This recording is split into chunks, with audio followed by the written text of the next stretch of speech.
Beautiful people, it is League Unlock, and we roll on to the bottom lane for the positional power rankings at Worlds 2020. It is the AD carries, and maybe not as stacked a pool as we're accustomed to seeing at World Championships, or maybe it's just the mid lane pool is so stacked that it almost takes away from what we have at the AD carry rankings. And we might not have Rookie, we might not have the Shy, IG not here, FPX not defending their title, but the AD carries are definitely rocking that World Championship pedigree, starting with number one on the list, Jackie Love. Ever since this man came on the roster towards the end of the spring split, that is when Top Esports was propelled into this world-class, this championship team, and it was because Jackie Love. You had that second massive carry threat to Knight, and calling him the Robin to Knight's Batman is almost a little unfair because they were very much a 1A, 1B carry threat on this squad. Pretty clearly the best mid-AD duo that we had in the LPL. Jackie Love, he's just got that LPL blood in him. He's so aggressive, whereas so many AD carries are sitting on the back line waiting for that opportunity, just chunking down the front line, waiting to clean up the fight. Jackie Love, none of that. He is diving the back line, even if he's not on Kai'Sa. He's on the Ezreal. He's on the Aphelios even. There's these aggressive flashes, these plays, much like Knight, where you're thinking, what? How did he do that? Why would you do that? But he always comes out ahead. The aggressiveness is absolutely there for Jackie Love, whether it's in the laning phase or outside. He's a reliable AD carry. He might have more deaths than the traditional AD carry, not have as good a KDA, but he's more than willing to flash aggressively and end up dying, but still output the ludicrous amount of damage. He will always trade 1-for-1 if it means he's getting a kill and gold in his pocket. So that's the type of player that you want to have when he's doing that the right way. And Jackie Love does 9 times out of 10. Number 2 behind him is a different play style, but it's Ruler, another world champion. And Ruler is maybe in the best form that we've seen him in. Coming into a world championship, if you think back to 2016, 2017, it was still so young, so early on in his career, but he has clearly been the best AD carry in the LCK and really turned it on. I think the second half of summer, because for a while it was the BDD show. You were saying, well, Ruler doesn't have to do as much now that his team is so much better. But he was doing plenty in the rest of summer. Obviously, all the Ashe kiting clips that we've seen. He might not be as aggressive as Jackie Love, but he is still more aggressive in terms of team fight positioning than the traditional LCK AD carry that we see.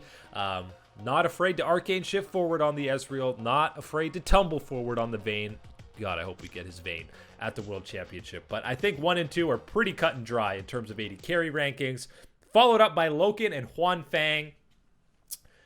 They're not getting enough respect. I don't think either of these LPL AD carries. For Loken, I don't know if it's because of his history, looking back at some of his previous teams. Maybe he wasn't a featured player. He wasn't the standout performer. Even, listen, he was on Top Esports, and people talked about him as a liability. I think on this JDG, this version of JDG, because he played with them before TES, remember, he looks the best he has, really, in many years, maybe even ever. He is so reliable in laning phase, outside of laning phase. He's more of the reckless school of AD carry, I feel like, where he might not be as aggressive, as flashy as Jackie Love or Ruler, but he is a reliable, sustained turret of DPS in terms of later game team fights, and always reliable, almost never getting caught out.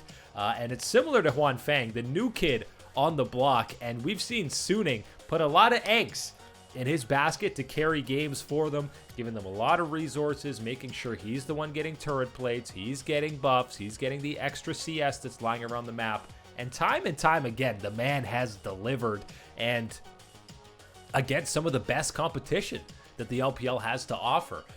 There's a lot of world-class AD carries in China, even with Uzi no longer playing, and Huang Fang has stepped up to the task time and time again. So don't sleep on either of these LPL AD carries that aren't named Jackie Love, because they're going to show up on the world stage. Rounding out the top 5 is Reckless. Selfmade may have had the biggest peaks and was the best performing member of Fnatic, but Reckless was the most consistent, and you can call him a KDA player if you want, but a lot of these games, he's the last man standing on Fnatic as he watches his team just run in one by one, sometimes two by two, into die, and he's left to do nothing. But the laning numbers, Hylissang's not a laning support. We know he's all about roaming, and the laning numbers were still pretty darn good for Reckless, considering that he just makes so few mistakes. That's the biggest thing with Reckless, and at times, honestly, that can be the most important thing with an AD carry, is just not making mistakes, being there to be that reliable DPS, to clean up fights. Reckless has done that to almost perfection his whole career, and this guy at Worlds, all he does is get out of groups, man. I mean, 2017, you had the insane turnaround run. 2018, World Finals. 2019, Group of Death, no problem. This guy,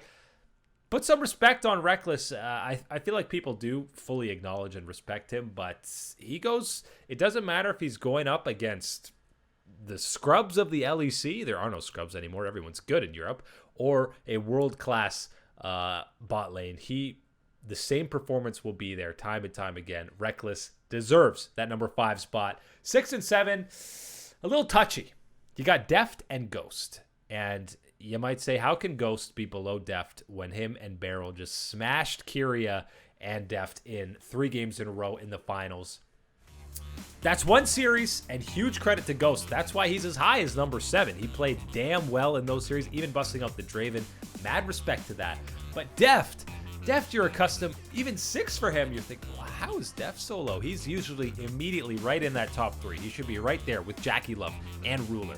And if we were doing these rankings 2 months ago, he probably would be. But there has definitely been a tail off a bit for the bot lane of the Dragon of DRX.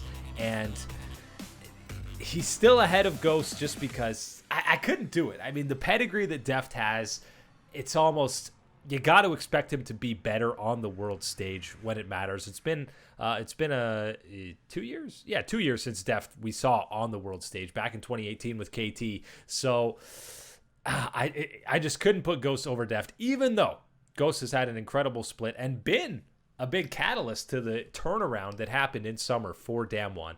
Deft still a spot ahead of him, but it is very close between those two. Then you have Hans Sama from Rogue, who was, I think, pretty consensus the second best AD carry throughout summer behind Reckless. And maybe at times you were even talking about him as number 1, but a huge upgrade for Rogue since he has been there.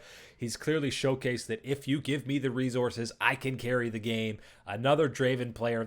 Listen, Hans Sama, Ghost, and Jackie Love. We better be seeing some Draven in the group stage this year at Worlds. Love seeing that pick. But Hans Sama, another old reliable, going to be in the back line to clean up fights and position pretty much perfectly, unless, of course, he's matched up against an Evelynn, because then there is no positioning perfectly. Kramer's in at number 9.